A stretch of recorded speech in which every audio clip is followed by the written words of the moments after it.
مرحبا ترحيب بالصوت والصورة، تنقله عذب اللحون وتغنى به. طارق زفت الشعر وبحوره، حصرياً على استوديو للضيوف وراية العز خلابه.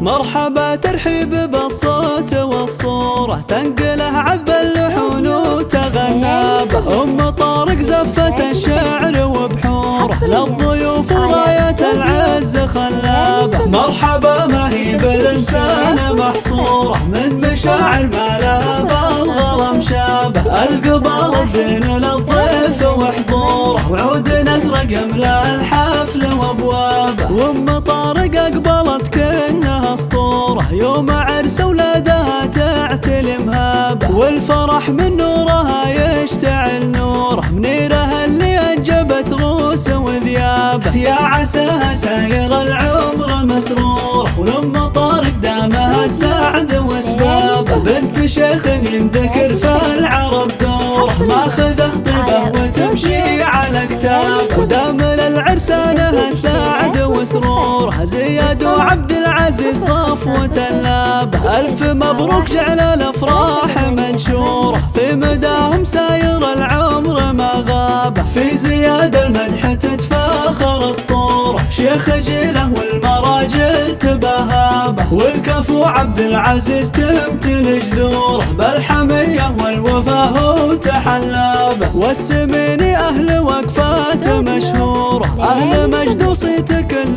تغنابه. من سلايل عزوة المجد وصبوره، حرب لاجت المهمات حرابه. من سلايل عزوة المجد وصبوره، حرب لاجت المهمات حرابه. مرحبا ترحيب بالصوت والصورة، تنقله عذب اللحون وتغنى به. طارق زفت الشعر وبحوره، للضيوف وراية العز خلابه. مرحبا ما هي بالإنسان محصورة، من مشاعر ما لها بالغرام شابه. القبال الزين للضيف وحضوره، وعود نزرق يملأ الحفل وابوابه. طارق اقبلت كأنها اسطوره، يوم عرس ولادها تعتلي مهابه. والفرح من نورها يشتعل نوره، منيرها اللي انجبت روس وذيابه. يا عساها ساير العمر مسروره، ولما طارق دامها السعد واسبابه. بنت شيخ ينذكر في